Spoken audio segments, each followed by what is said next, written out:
Bonsoir mes bien-aimés.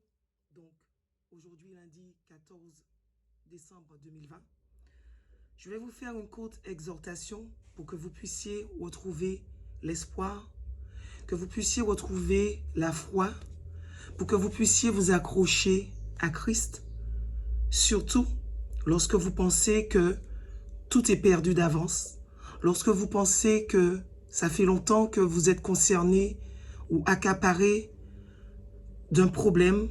Ça peut être de santé, ça peut être familial, ça peut être au travail, un problème qui vous est propre.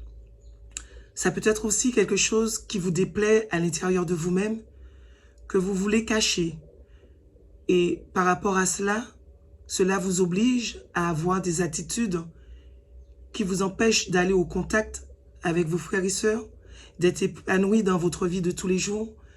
Et vous-même, vous vous auto-sanctionnez et vous prenez des attitudes où vous vous mettez à l'écart, vous vous mettez même en rejet. Non seulement les autres, ils vous rejettent, mais vous aussi, vous arrivez à activer ce sentiment de rejet envers vous.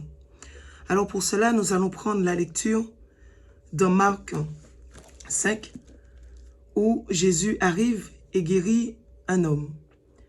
Et lorsque Jésus arrive, il guérit cet homme avec beaucoup de sagesse, beaucoup de puissance, et avec son autorité à l'intérieur de lui. Donc nous prenons Marc 5, au verset 1, jusqu'au verset, nous allons descendre, nous allons lire jusqu'au verset 12. Alors nous commençons la lecture au nom de Jésus. Donc Jésus qui arrive de l'autre bord, bien entendu, après avoir demandé à ses disciples de passer à l'autre bord. Et comme j'expliquais récemment, quand Jésus te demande, ou demande même de passer à l'autre bord, c'est que Jésus a quelque chose à enseigner.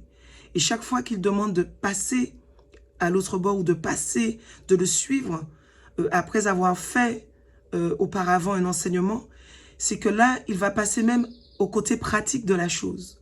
Donc il leur a parlé, et maintenant, ils sont au côté pratique. C'est comme quand vous faites des stages, quand vous avez réussi un examen, un concours, vous allez à l'école, vous êtes enseigné, vous êtes dans la partie théorie, et après il y a une période de stage où vous allez effectivement mettre en application sur le terrain ce que vous avez appris, et cela va vous permettre de voir si vous avez réellement intégré l'enseignement qui vous a été donné.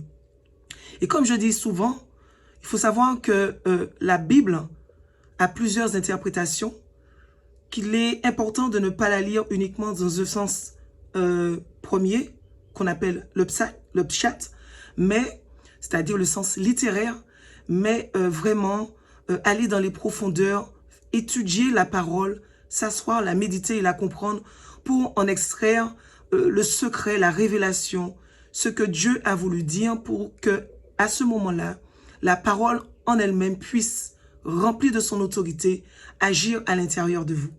Donc, dans Marc 5, au verset 1, la Bible dit, « Ils arrivèrent à l'autre bord de la mer, dans le pays des Gadaréniens.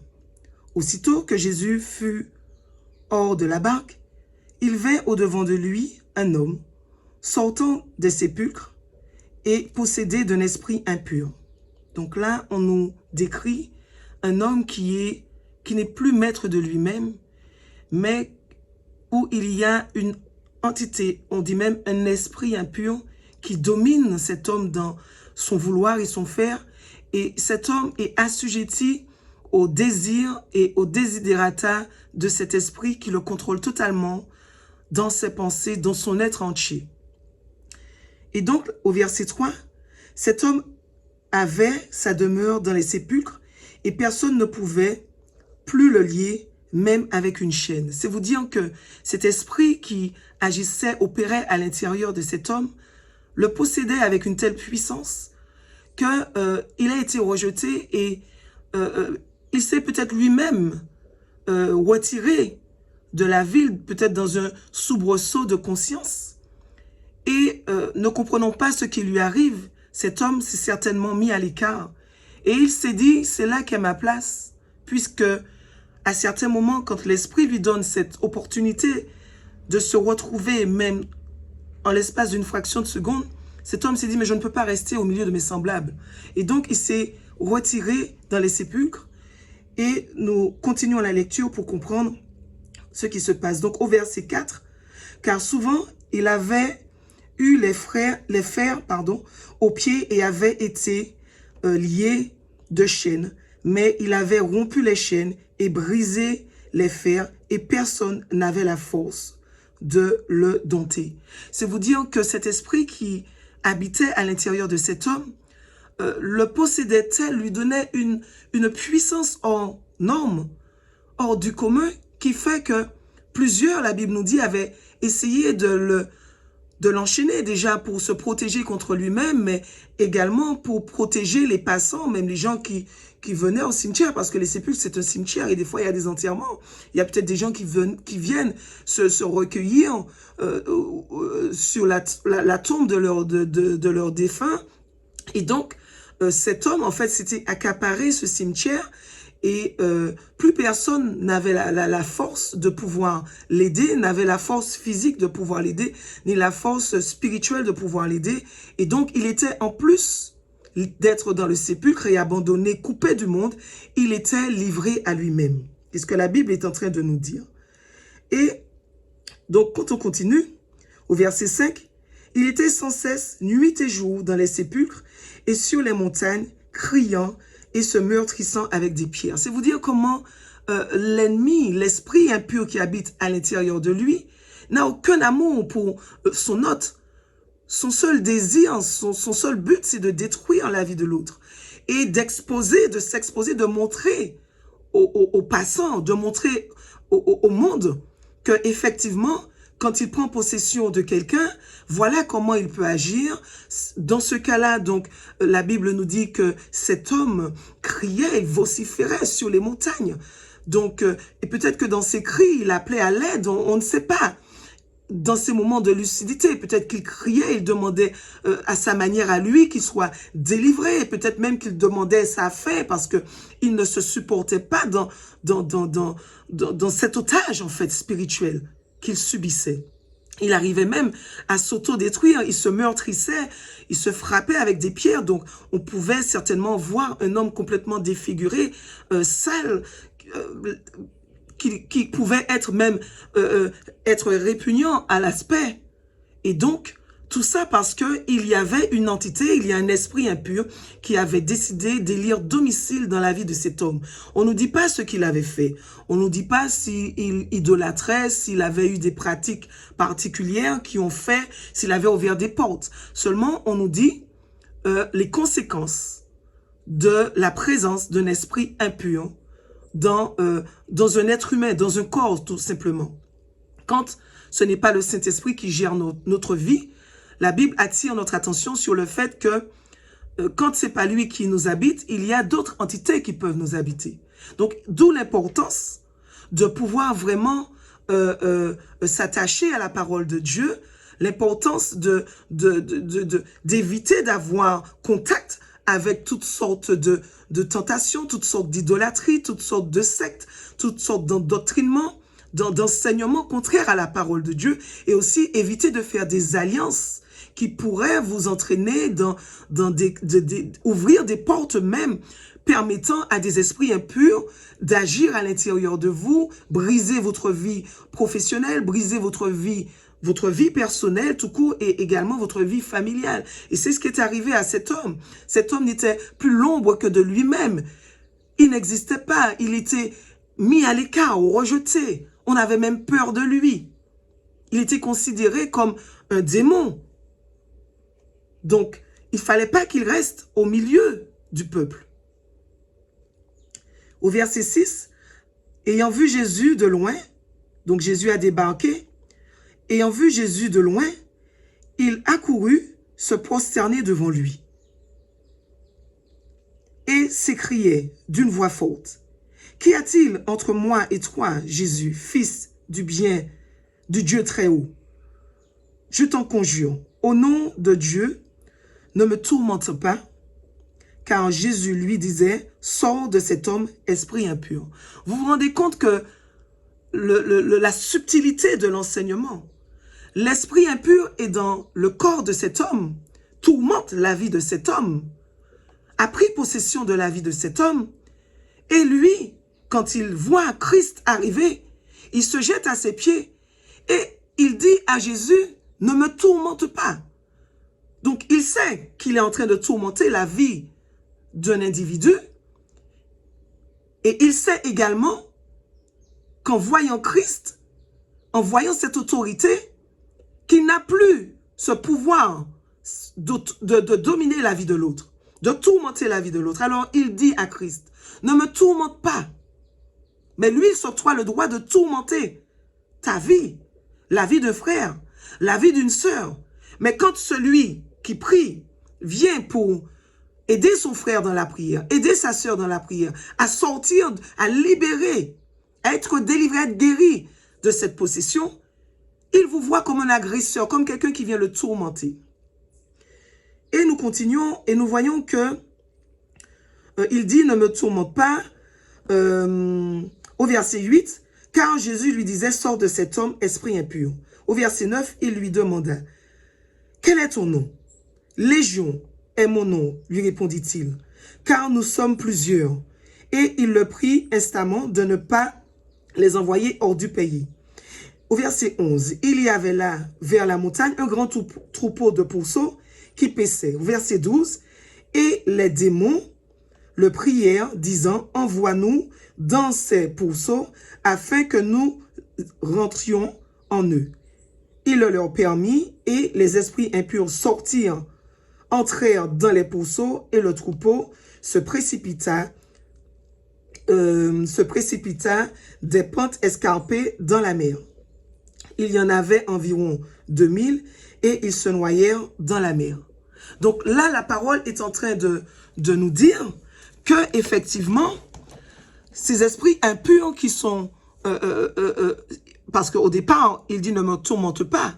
Mais maintenant, la parole nous révèle qu'il y a non seulement, je le disais ultérieurement ces derniers jours, il y a un chef, mais il y a autour du chef, il y en a plusieurs. Et chacun a sa fonction et chacun a sa destinée. Mais ils s'y plaisent. Ils ont trouvé une maison qui les a accueillis et ils pensaient pouvoir dominer la vie de cette personne jusqu'à peut-être même, puisqu'il était déjà dans le cimetière, arriver jusqu'à la mort. Mais par l'apparition de Christ, par la présence du Christ, l'histoire de cet homme a totalement changé. Sa vie a totalement été bouleversée. Et la Bible nous dit que lorsque Jésus a ordonné à ces démons de partir, quand ils ont vu ces démons, quand les démons ont vu Christ, la manifestation de Christ, ils savaient pertinemment qu'il est le Seigneur des Seigneurs et qu'il est le Dieu Tout-Puissant et que tout genou doit fléchir devant sa présence. Alors, ils ont négocié leur sortie du corps de cet homme. Parce qu'un esprit, pour qu'il puisse se manifester, a besoin de s'accaparer du corps de quelqu'un. Et la Bible nous dit qu'il n'a même pas besoin forcément d'un être humain, qu'il peut même aussi aller habiter dans un animal. C'est vous dire comment l'esprit impur n'a pas de limite. Que ce soit un homme avec un grand H ou que ce soit un animal, peu importe.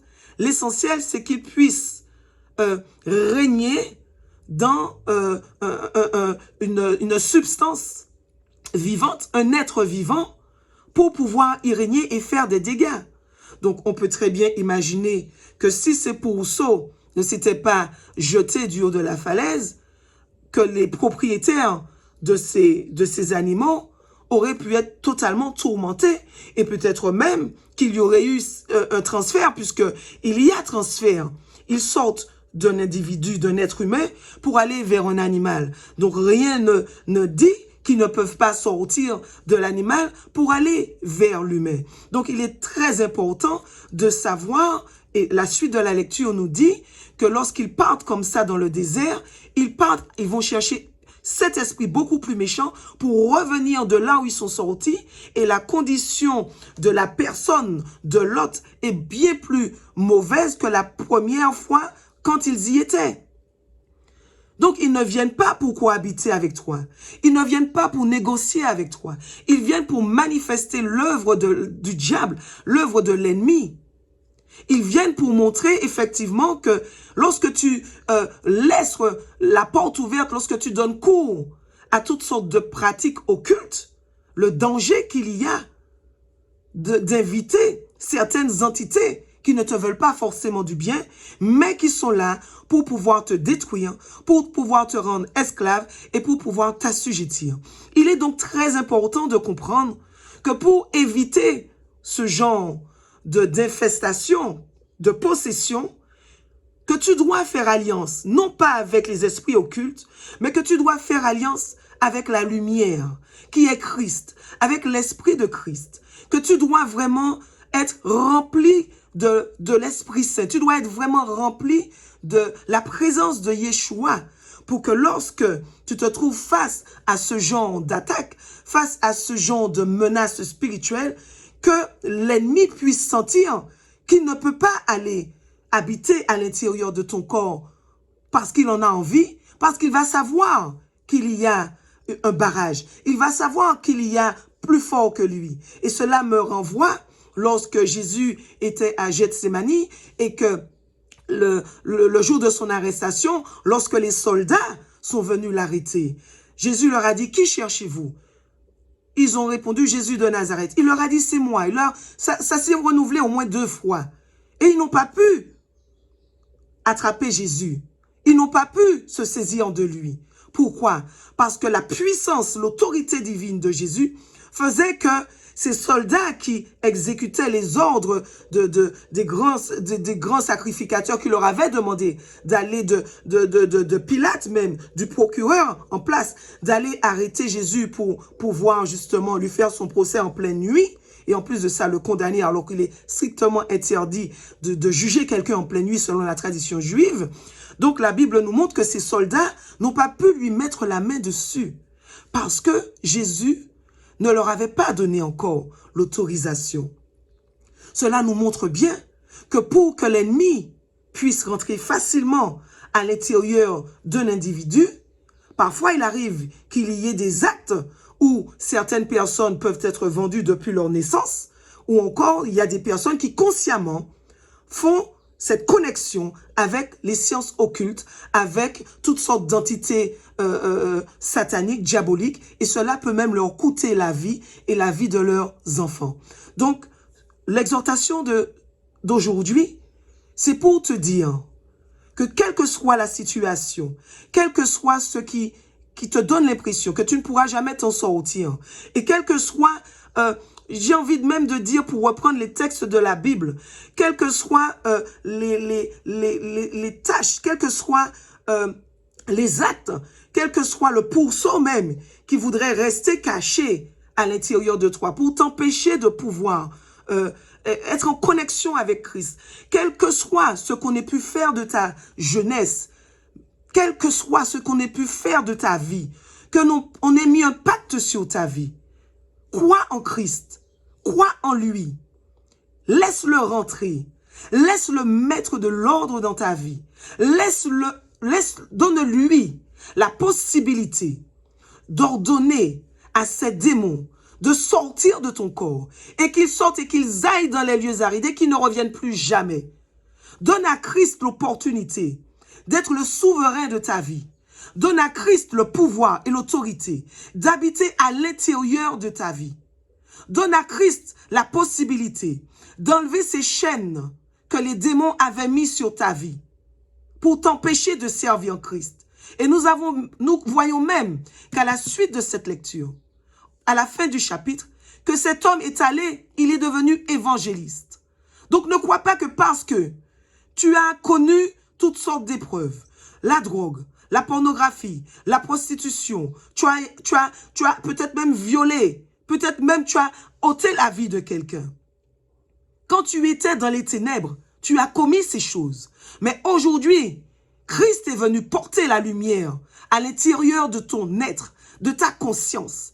Il est venu connecter sa lumière à toi. Et en cette semaine de Hanouka, Christ est venu éclairer. Christ est venu raviver. Christ est venu vraiment matérialiser sa lumière à l'intérieur de toi, sa puissance à l'intérieur de toi, de manière à ce que tu puisses agir en conscience, que tu puisses être un être rempli de la parole de Christ, que tu puisses être un être qui pourra témoigner. Avant, j'étais comme ça, mais aujourd'hui, j'ai donné ma vie à Christ et Christ habite pleinement à l'intérieur de moi. Voilà l'exhortation, voilà le message que je voulais te donner aujourd'hui. Ne te décourage pas. Ne crois pas que ta situation est compliquée.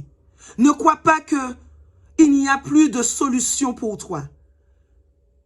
Accroche-toi à la parole de Christ. Reste attaché à ses promesses. Il t'a dit que tu ne mourras pas, mais que tu vivras. Et que tu raconteras les œuvres de l'Éternel. Aujourd'hui, Christ est venu te dire qu'il est venu te libérer de la captivité, de la dépression, de la folie, de la drogue, de l'alcool, de la pornographie, de la masturbation, de l'adultère, de l'alcoolisme. Il est venu te libérer, te délivrer de ces choses-là. Aujourd'hui même, crois en cette parole et qu'il te soit fait selon ta foi. N'écoute plus ce que les autres te disent. Que ça fasse 10, 20, 30 ans. Aujourd'hui, saisis cette chance. Saisis cette opportunité. Saisis ta guérison. Saisis ta délivrance. Et tu verras que Christ est encore le même aujourd'hui, éternellement. Et là, tu pourras donner un témoignage puissant de la main de Christ dans ta vie. Soyez bénis au nom de Yeshua. Amen, amen, amen.